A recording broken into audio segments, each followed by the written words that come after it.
Assalamualaikum warahmatullahi wabarakatuh.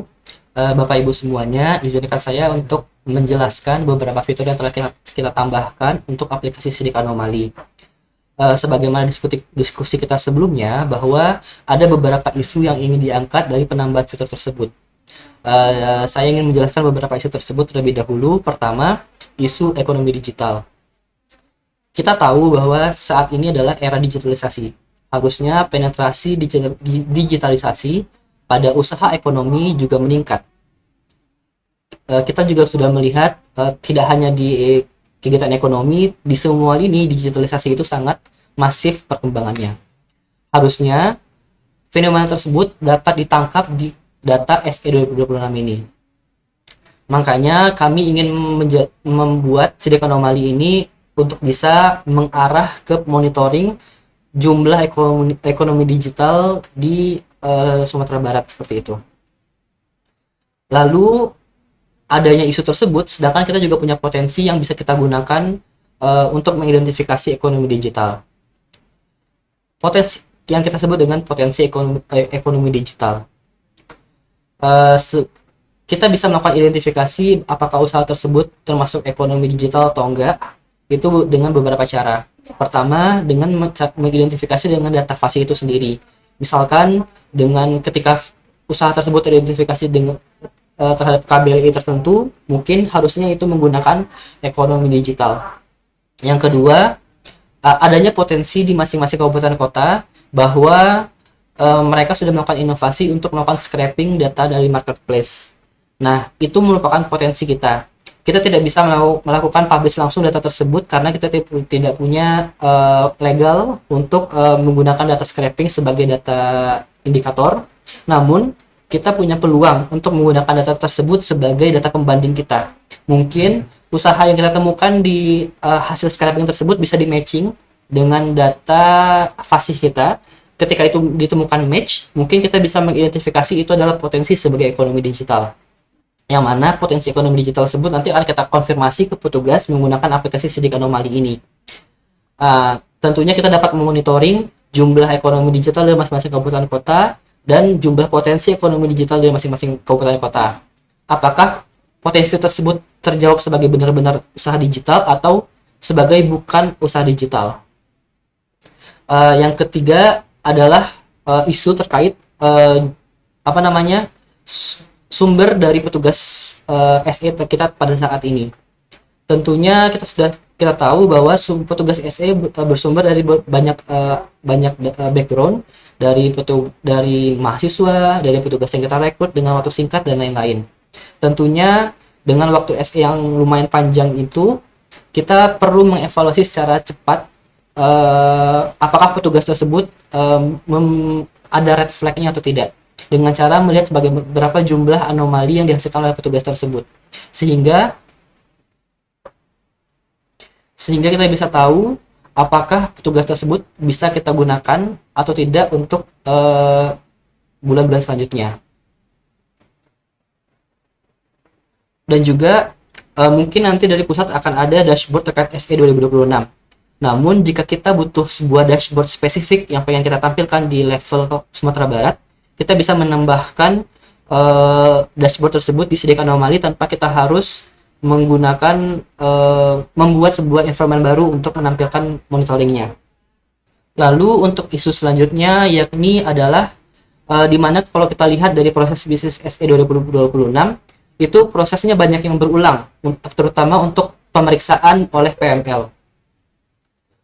Nah, pemeriksaan oleh PML untuk dokumen-dokumen itu sendiri itu berlapis, berulang berkali-kali. Nah, dimana kita tahu juga PML kita juga banyak dari organik dan juga banyak kesibukan lain yang dilaksanakan.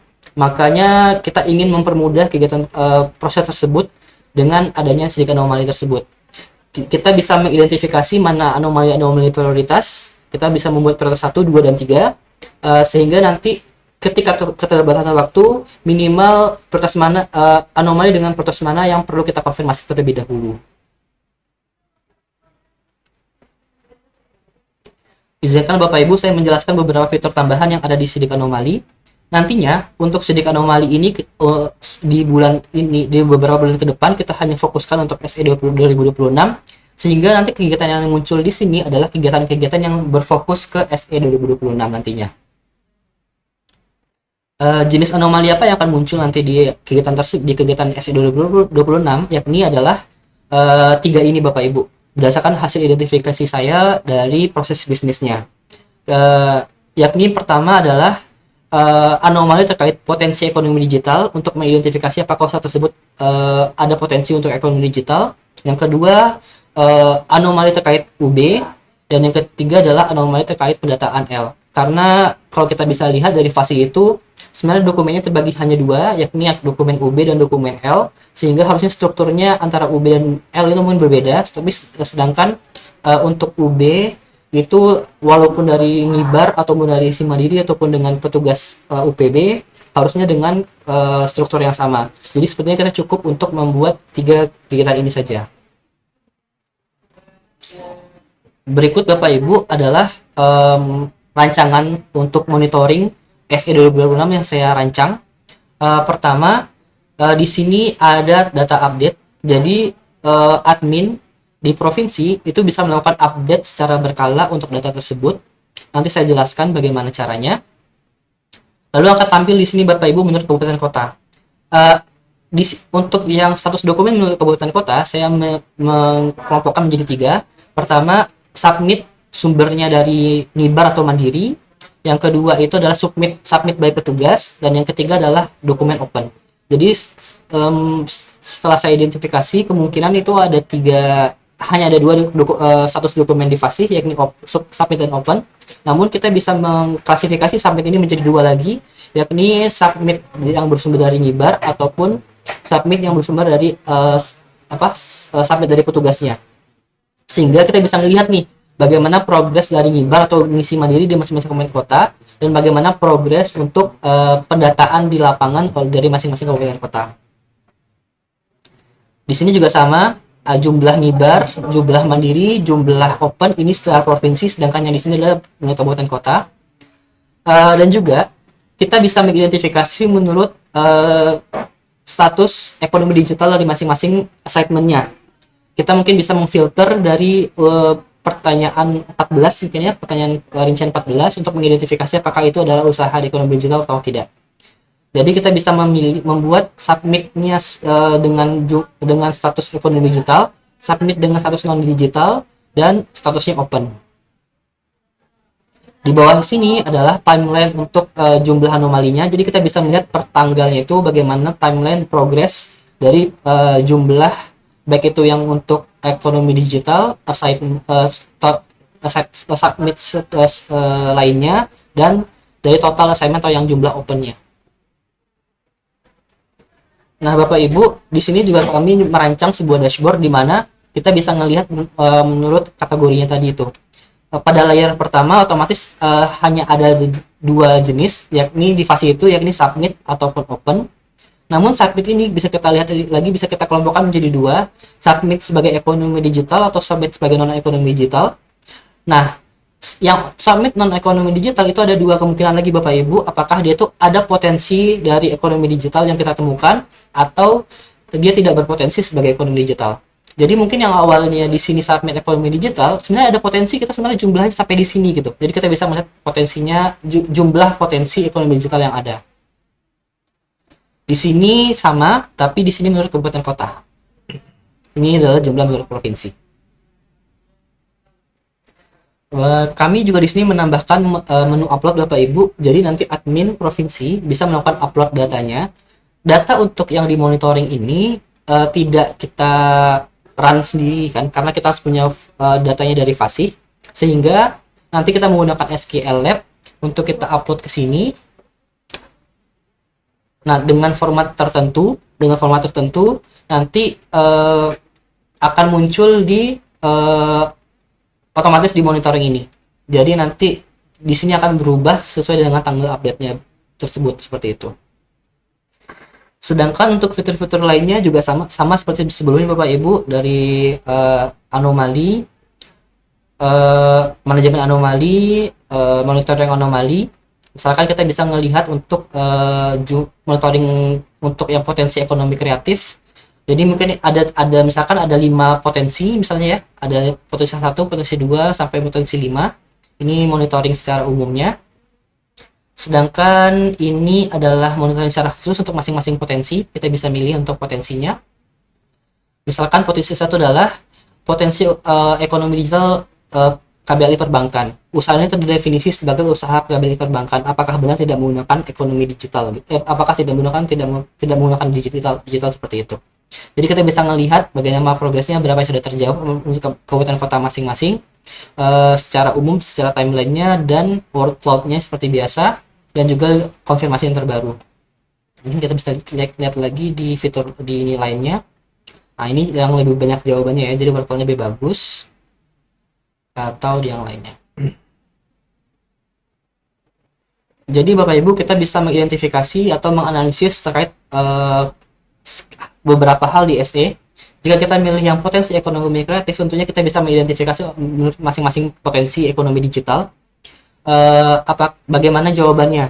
Apakah banyak dari mereka yang mengubahnya menjadi ekonomi digital, atau banyak mereka yang menganggap bahwa potensi yang kita identifikasi tersebut tidak valid untuk di lapangan tersebut, seperti itu. Sedangkan jika kita milih pendataan, kita bisa mengidentifikasi kesalahan-kesalahan atau anomali-anomali yang muncul di pendataan tersebut. Misalkan AR01 dia terdefinisi sebagai UB, namun jumlah tenaga kerja yang dibayarkan 0. Ini lebih keanehan-keanehan di kegiatan tersebut, di kegiatan misalkan di fase L atau fase UB-nya, sedangkan yang potensi ini lebih ke peluang, apakah dia sebenarnya bisa menjadi ekonomi digital atau tidak. Di sini kami juga menambahkan sebuah fitur yang namanya broadcast, di mana ketika terjadi temuan yang secara berulang dan terjadi berulang-ulang di banyak kabupaten kota, admin provinsi bisa melakukan publish buat pengumuman yang bisa diakses oleh semua user yang aktif di Stik Anomali, yakni sampai level PPL, dan mereka bisa membaca broadcast tersebut untuk diperbaiki ke depannya ketika pelaksanaan di lapangan nantinya. Fitur broadcast ini tidak hanya untuk ke lapangan, kita juga bisa membroadcast untuk kabupaten kota, menyampaikan bahwa temuan-temuan apa saja yang ditemukan oleh provinsi untuk diperbaiki ke depannya oleh kabupaten kota. Dan juga kita bisa lihat historisnya nanti di sini, tanggal berapanya. Jadi tidak harus menggunakan WA lagi, yang mana itu akan tenggelam dengan chat-chat lainnya. Kita bisa menggunakan ini untuk lebih ke rapi untuk penyampaian pengumumannya, seperti itu. Mungkin ini hasil identifikasi saya sendiri memahami dari proses bisnisnya. Kalau menurut saya itu ada 3 sumber untuk data ngibar atau mandiri, yakni di bagian sini, di bagian sini, dan bagian sini. Harusnya untuk yang dilakukan secara mandiri atau ngibar ini harusnya tidak ada user PPL atau PML-nya kan. Jadi kita bisa mengidentifikasi segmen tersebut apakah itu diisi oleh ngibar atau diisikan oleh PPL-nya. Berbeda sama yang di sini kan ada PPL dan PML-nya, sedangkan di sini tidak ada. Sehingga kita bisa mengidentifikasi apakah ini termasuk ngibar ataukah di sini termasuk submit bias oleh petugas ataupun yang masih open dari total seluruh assignment-nya. Lalu ini adalah identifikasi saya di mana titik-titik adalah pemeriksaan oleh PML. Kalau kita lihat Bapak Ibu, itu banyak titik-titik pemeriksaan oleh PML. Di sini untuk yang di sini pemeriksaan, di sini juga pemeriksaan lagi, di sini pemeriksaan lagi. Lalu di bulan 1 sampai 15 September ini kita fokus untuk pemeriksaan saja. Nah, jadi harapannya dengan ada sedikit anomali, kita ingin mempermudah proses di sini, karena di sini sudah kita identifikasi dari awal. Mungkin kita bisa menyelesaikan anomali prioritas 1 dan 2 di sini, dan ini hanya fokus untuk anomali prioritas 3. Mungkin ini adalah ilustrasi terkait fase SE 2026 terkait ekonomi digital. Jadi untuk jenis dokumen di fase itu sebenarnya ada 2, UB dan L. Nanti itu kan yang mereka assignment ini bisa diidentifikasi menurut 2 nih, submit atau open. Lalu yang submit ini bisa kita identifikasi 2 lagi, apakah submitnya sebagai ekonomi digital atau sebagai non digital. Nah, yang non digital ini kita bisa mengidentifikasi, jadi kita bisa nge-matching dengan data scraping yang dilaksanakan oleh kabupaten kota ataupun dengan data fase itu sendiri, apakah sebenarnya ini adalah potensi ekonomi digital atau tidak. Jadi kita harapannya adalah meningkatkan jumlah ini dengan potensi yang ada di sini. Ini apakah itu potensi ekonomi digital atau non potensi ekonomi digital. Dan jika itu terdefinisi sebagai potensi ekonomi digital, tentunya bisa dikonfirmasi PPL di lapangan itu bisa mengkonfirmasi, oh ya ini ekonomi digital dengan cara diubah di fasenya, ataupun tidak dengan cara memberikan konfirmasi di assessment di sidik anomali. Sehingga kita tahu nanti berapa jumlah potensi yang ya dan potensi yang tidak gitu. Yang secara lapangan ini sebenarnya tidak akan bisa menjadi ekonomi digital seperti itu, walaupun sudah teridentifikasi dia tuh berpotensi seperti itu. Sehingga secara total kita bisa mengklasifikasikan adalah submit sebagai ekonomi digital, submit sebagai ekonomi digital positif yang ya, submit sebagai potensi ekonomi digital yang tidak akan bisa, dan yang open.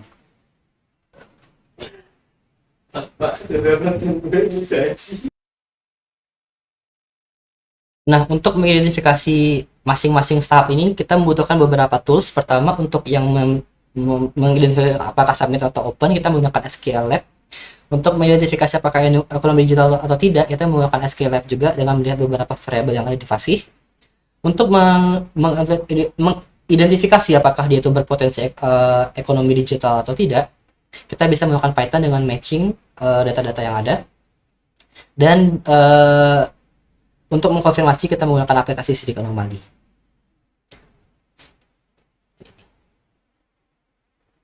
Jadi secara garis besar untuk pengolahan SE 2026 kita menggunakan beberapa tools. Pertama dari SQL Lab, mengambil data fasihnya, Python untuk men-training datanya, dan sidik anomali untuk mengkonfirmasi di lapangannya terkait anomali tersebut.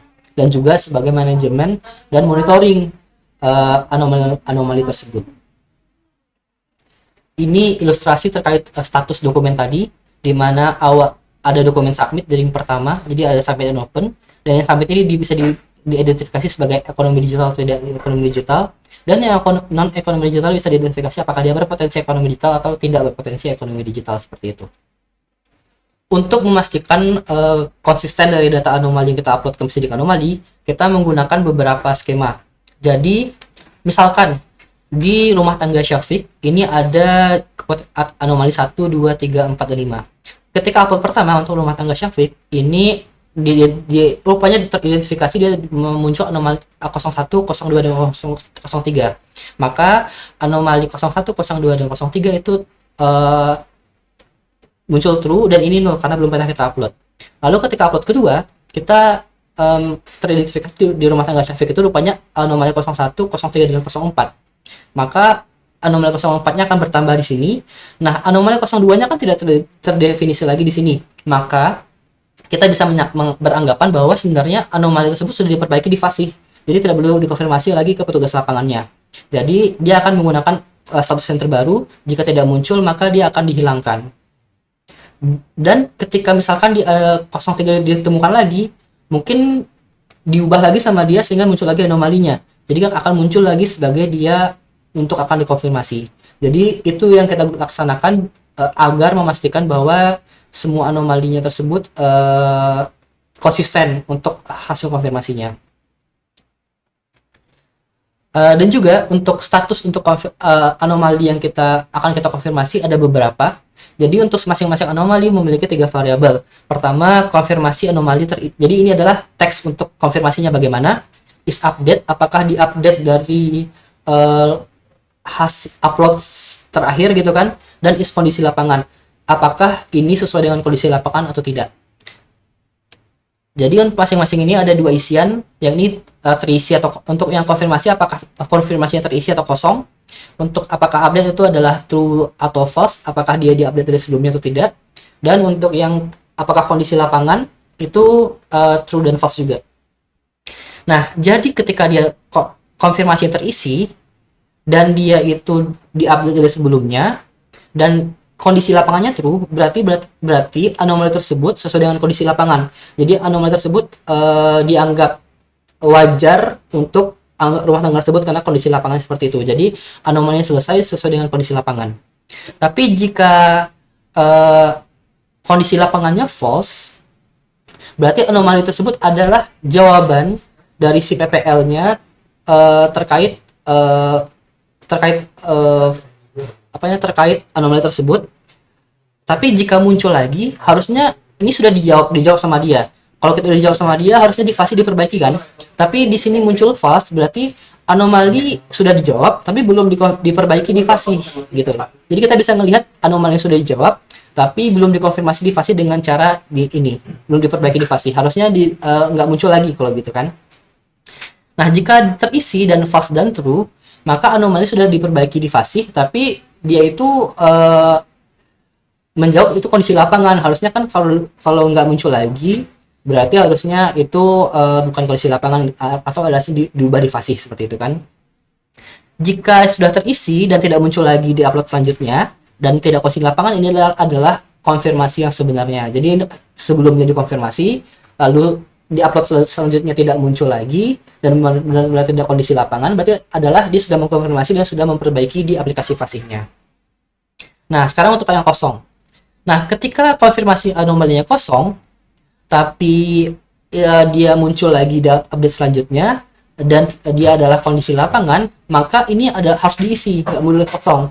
Agar kita bisa menganalisis terkait jawaban tersebut. Kenapa dia itu kondisi lapangan, harusnya ini nggak boleh kosong, karena harus diidentifikasi lagi, harus diisi konfirmasinya oleh si PPL di lapangannya. Nah, jika dia kosong, dan dia muncul lagi di sebagai anomali dan tidak kondisi lapangan, berarti ini akan menjadi daftar list yang akan dikonfirmasi oleh PPL-nya. Nanti akan muncul sebagai daftar konfirmasi di merekanya. Nah, jika dia kosong dan dia itu tidak muncul lagi, berarti anomalinya sudah selesai gitu kan, sudah nggak muncul lagi di upload selanjutnya. Baik itu dia true atau false, dia akan otomatis dari sistem akan membuat konfirmasinya adalah sistem otomatis membuat konfirmasinya yakni sudah diperbaiki di fase gitu. Jadi nggak akan muncul di daftar mereka. Jadi kita akan rapih di anomali di database anomali kita, langsung diupdate di konfirmasinya bahwa ini sudah tidak muncul lagi di upload selanjutnya seperti itu. Nah, tapi ini juga bisa di deflect juga kan. Ketika misalkan dia muncul lagi di upload selanjutnya, walaupun kolom ini belum diisi, konfirmasi ini belum diisi, maka akan dihapus lagi ininya untuk diminta konfirmasi ke lapangan nantinya oleh kepada petugasnya seperti itu. Untuk role-nya kita ada 4 role: super admin, admin, operator, dan mitra. Tapi kita mengelompokkan menjadi 2, organik dan mitra. Jadi organik itu bisa menjadi super admin, admin atau operator, sedangkan mitra hanya bisa jadi mitra. Nah, tapi setiap organik itu punya role kedua, yakni sebagai mitra. Kenapa? Karena organik itu tidak hanya berlaku sebagai subject matter ataupun admin pengolahan di masing-masing kabupaten kota, tapi juga berfungsi sebagai PML di wilayah tugasnya masing-masing.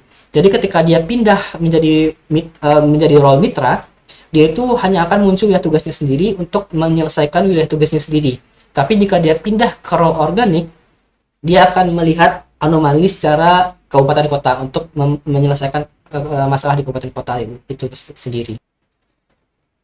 Mungkin sekian Bapak Ibu terkait sidik anomalinya sudah kita kembangkan. Namun kita belum bisa memberikan demo untuk aplikasinya secara online karena kita masih berusaha untuk mencoba menghostingnya. Karena ini masih baru di lokal, nantinya harapannya akan bisa dimasukkan ke online seperti itu Bapak Ibu. Mungkin sekian penjelasan terkait apa yang sudah ditambahkan di aplikasi sidik anomali Bapak Ibu.